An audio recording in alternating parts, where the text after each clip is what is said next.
नमस्ते।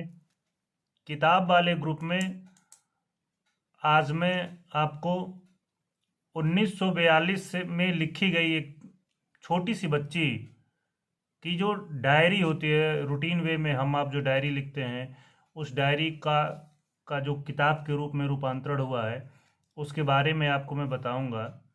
ये बहुत पॉपुलर किताब है, ऐसा नहीं है कि मैं पहली बार बता रहा हूँ, लेकिन इस किताब को पढ़ने के बाद मानवता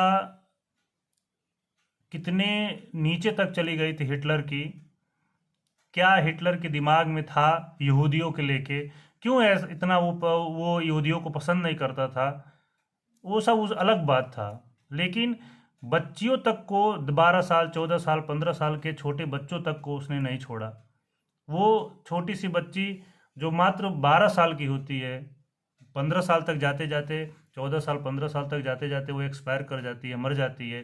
वो इसके प्रताड़ना से, डर से, उसके अपने माँ बाप और कुछ रिलेटिव के साथ वो एक ऐसे घर में रहती है जो लकड़ी की अलमारी से उसको छुपाया गया रहता है। आप अंदाज़ा लगा सकते हैं कि कितना छोटा सा कमरा होगा, उसमें 4-5 लोग रहते हैं।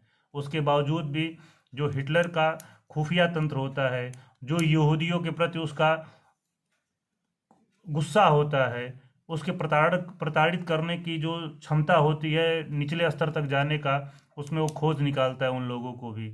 और वो उनको किसी शेल्टर हाउस में, प्रताड़ना हाउस में भेज दिया जाता है, जहाँ उसको, उसके साथ उसके एक पिता बच जाते हैं, उसकी माँ मर जाती है, उसके भाई मर जाते हैं, उनके रिलेटिव मर जाते हैं, और वो भी मर जाती है।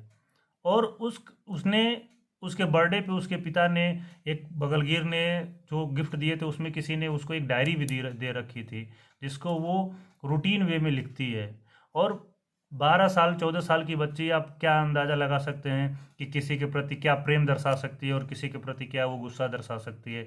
बस पूर्णतः उस डायरी को ईमानदारी से लिखती है। उस ईमानदारी के लिखने के दौरान वो लिखती है कि उसे क्या क्या दिक्कत होता है, खाने में कई कई दिन तक स्ट्रॉबेरी ही मिलता है, सब कुछ लिखती है उसमें। लेकिन ये भी लिखती है कि एक उसके पिता ने उसके लिए कविता लिखा था उसके बर्थडे के बारे में। उस कविता का भी वर्णन वो इस किताब में करती है। कविता हम स्कैन करके आपको अब हम डाल देंगे, आप पढ़ लीजिएगा। लेकिन मैं आपसे यही कहूँगा कि एक बार उस किताब को आप पढ़िए। अगर आप एक लड़की के पिता हैं, भाई हैं, तो आप उस कष्ट के लास्ट दौर तक जाके महसूस करेंगे कि उस लड़की ने क्या महसूस किया था उस दौरान में। मैं इस किताब को पढ़े मुझे 24 घंटे से अधिक हो गया है, लेकिन मैं उस मानवता के हद को पार करने वाली स्थिति के बारे में सोच रहा हूँ कि हिटलर ने अपने अधिकारियों को क्या आदेश दे रखा होगा। इतना तो मैं जानता हूँ कि युद्ध के दौरान बच्चों को, बूढ़ों को, बीमारों को छोड़ दिया जाता है, बकस दिया जाता है, उनके साथ अच्छा व्यवहार किया जाता है। लेकिन हिटलर के सैनिक, उनके अधिकारी, खुद हिटलर ने ऐसा नहीं किया। जैसा किया उसकी सज़ा उसको मिली। लेकिन मेरा ये मानना था उस लड़की के पिता के बारे में, इस किताब में लिखा भी गया है, राइटर ने इस किताब के बारे में लिखा भी है कि उनके पिता जब 1947 में अगर ये डायरी प्रकाशित नहीं किए होते, अपने ऊपर प्रताड़ित जो दस्तावेज इकट्ठा किए जा रहे थे हिटलर के खिलाफ, उसमें नहीं दिए होते, तो एनी फ्रैंक की जो डायरी थी, एनी फ्रैंक की जो कहानी थी, वो भी एक मात्र नंबर भरी हो जाती। मुझे यही सिर्फ आपसे कहना है कि ठीक है, अब इस ज़माने में कोई हिटलर नहीं है, इस ज़माने में कोई इस समय ऐसा कुछ नहीं है कि कोई किसी के प्रति नहीं, लेकिन आप घर घर घर पे हैं, घर के बगल में हैं, या फिर जिसके साथ भी हो, आप मानवता बरतें।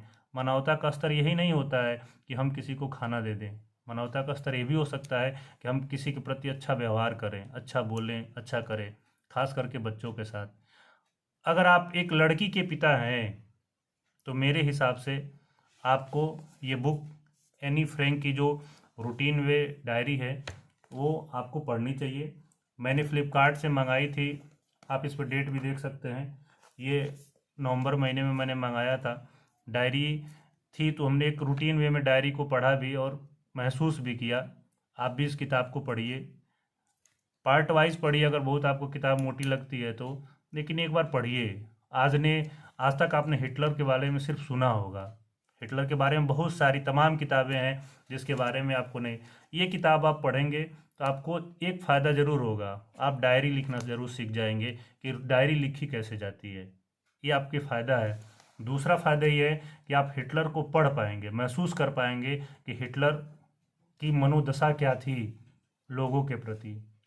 लोग ब्रेड के लिए परेशान होते हैं, दूध के लिए परेशान होते हैं। बोलने के लिए मैं इस किताब पे 10 मिनट 20 मिनट भी बोल दूं, लेकिन मैं बस आपसे इतना ही कहूँगा कि एक बार किताबों की तरफ आप जाइए, इस किताब को ज़रूर पढ़िए। किताब में मानवता को जानने के लिए, अपने अंदर मानवता का सुधार करने के लिए, अगर आपको अच्छा कोई बुक चाहिए तो मेरे हिसाब से कोई अगर पुस्तक है तो एनी फ्रैंक की डायरी पढ़िए। बस आपसे इतना निवेदन है, मेरे चैनल को अपना बनाइए और घंटी पे बटन दबाइए। नमस्ते।